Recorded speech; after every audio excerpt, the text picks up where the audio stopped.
If you're watching this video, there's a decent chance you have business completely backwards. You probably think the hardest part about starting a business is finding a great idea. Maybe you've spent hours looking for one. Maybe you've watched videos about side hustles, startups, passive income, and online businesses. Maybe you've got a notes app full of ideas right now. And every time you find one you like, the same thing happens. You think, what if there's a better idea? So you keep looking, and looking, and looking. But here's the weird part. The people actually making money usually aren't doing that. And that's why the biggest lie about starting a business is also the most dangerous, because it sounds completely logical. Meet Bob. Bob wants to make money. Not billionaire money, not private jet money, just enough money to have freedom. So Bob decides to start a business. There's only one problem. He doesn't have the perfect idea.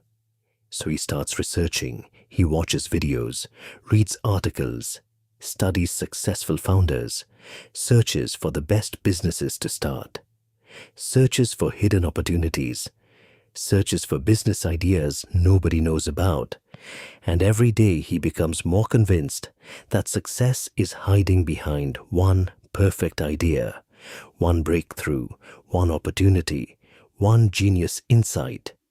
And honestly, that sounds reasonable. Until Bob notices something strange. The people making money around him don't seem to have amazing ideas. One guy washes windows, one guy cleans trash cans, one guy mows lawns, one guy pressure washes driveways. Meanwhile, Bob has ideas involving apps, AI, marketplaces, and software. Yet somehow, the trash can guy is making money, and Bob isn't. This drives him crazy. How can someone with a worse idea be doing better? Then Bob discovers something that completely changes the way he thinks about business. Customers don't buy ideas. They buy solutions. If your sink is leaking, you don't care whether the plumber has a revolutionary business model. You care whether your sink stops leaking. The market doesn't reward clever ideas. The market rewards solved problems. And that's where Bob had everything backwards. While he was searching for ideas, other people were solving problems.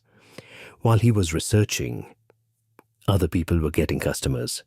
While he was planning, other people were learning. Let me ask you a question. How many business ideas have you thought about in the last year? 5, 10, 20? Now, how many have you actually tested? Exactly. That's the trap.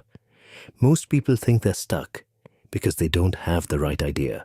In reality, they're stuck because they're afraid to test one. Because testing means risking failure. As long as Bob was researching, he never had to find out whether he was wrong. His dream stayed perfect. Nobody could reject him. Nobody could ignore him.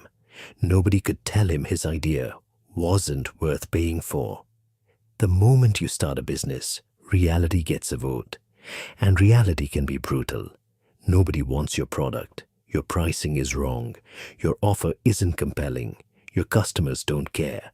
But that's also where all the learning happens. Then Bob noticed another pattern. The most successful businesses didn't start great. They became great.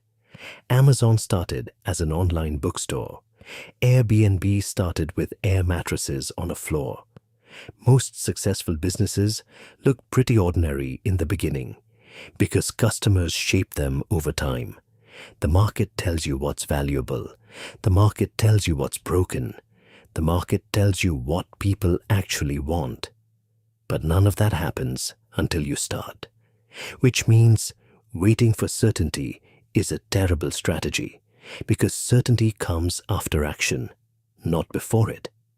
Eventually, Bob stopped asking, "What's the perfect business?" and started asking, "What's the fastest way to find out if this works?" That single question changed everything because now every idea became a test, not a life decision, not a masterpiece, just a test. And every test made him smarter. Some failed, most failed, but every failure gave him information. And information is worth far more than another notebook full of ideas. So what's the biggest lie about starting a business? It's not that you need money. It's not that you need connections. It's not that you need experience. The biggest lie is that you should wait until you have the perfect idea, because that's the lie that keeps people stuck. Researching, planning, waiting, while someone else starts with an average idea, learns from reality, and gets a little better every week.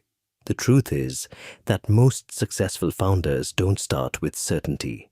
They start with movement.